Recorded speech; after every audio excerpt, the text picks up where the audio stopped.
Esta es mi vida. Solía ser muy dolorosa, aunque hace tiempo que ya no lo es. Una ocasión descubrí un hilo y tiré de él, y con esto se vinieron aún más dolores, pero no era lo único que venía detrás. Esta es mi vida, hermosa si la ves completa. Al final, de lo que se trata es saber que nunca dejo de aprender, y que sobre todas las cosas estoy aprendiendo a cultivar el amor por mí. Ahora entiendo que detrás de todo ese sufrimiento del pasado había un niño desatendido, violentado e inseguro.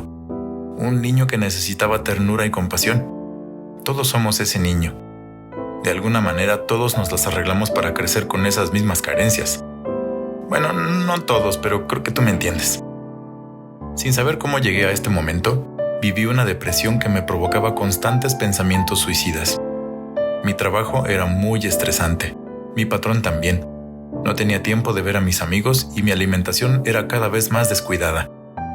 La persona que me acompañaba me hacía sentir en juicio constante, y seguramente yo le hacía sentir igual. Ningún aspecto de mi vida me provocaba placer de ningún tipo. La depresión es un mal muy silencioso, que sin tener un punto claro de partida, generalmente requiere toda una catarsis para reconocer la puerta de salida. Llegué a tomar una pastilla para eso. Cuando dejé de tomarla, mis pensamientos suicidas se recrudecieron. Sufría de lagunas mentales y vivía constantemente en paranoia. Pero al menos sentía algo, o más bien algo parecido a sentir lo que fuera. Mi salvación se llama Julia, mi terapeuta y maestra. He tenido varios ángeles a mi lado. Siempre tuve un amigo con quien contar, aunque fuera de la manera más mínima posible. Julia me acompañó por ese túnel oscuro que se llama depresión, hasta el tramo en que se puede mirar la luz. Entonces, me dejó caminar el resto, y vaya que fue gratificante. Luego le pedí ser su aprendiz, y aceptó. La verdad, yo no soy muy diferente a ti, y me han preocupado las mismas cosas, pero aprendí a dejar de engancharme con apegos dolorosos y condiciones terribles. Aprendí que dejando que el amor fluya se resuelven muchos conflictos de la vida. Aprendí que necesitaba reconocer mis emociones para ver por qué vivía en una eterna insatisfacción con la vida. Aprendí a darle tiempo al descanso, a leer, a tocar la guitarra, a cocinar, a comer leyendo, o a comer sin ningún otro factor extra, a vivir lo que se hace sin pensar en lo que sigue. Eso no quiere decir que no tenga planes, los resuelvo día con día, un paso a la vez. Me comprometo con el paso que hay que dar en ese momento.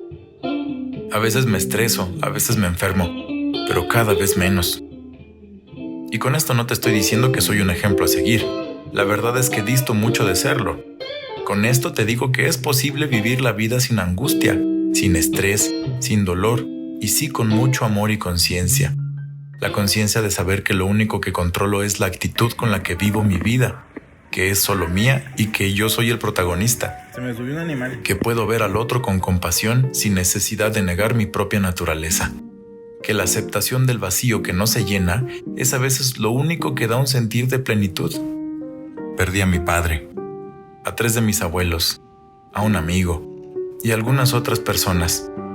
Pero no me había dado cuenta que todo este andar, las pérdidas y el error, son cosas que me han acercado cada vez más a encontrarme a mí mismo, a sostenerme y a saberme capaz de hacerlo, digno de merecerlo y feliz de vivirlo. Mi trabajo en este mundo es ayudarte a encontrar tu propia libertad, la que es solo tuya. Tiene tu olor y tu nombre, sabe a ti. Eres único e irrepetible y al mismo tiempo eres igual a mí. Y juntos somos granos de sal en un mar infinito en el que podemos disolver el ego y sentirnos parte de algo más grande que no tiene nombre, pero se siente todos los días en las manos, en las tripas, en el corazón, en tus ojos. Se puede ser libre. De verdad que sí. ¿Estás listo para vivir el último tramo de dolor antes de ver la luz?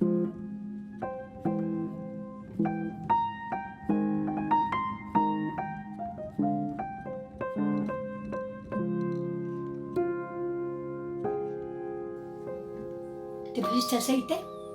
No. ¿No te pones nada? Gel. Gel. ¿Gel? Sí. Ándale. Ya ves, mira. Ya se te compuso. Muy bien. Gracias, Lolita. Yo te decía que tienes que buscar el lodo, el modito así para... Es que como no me veo,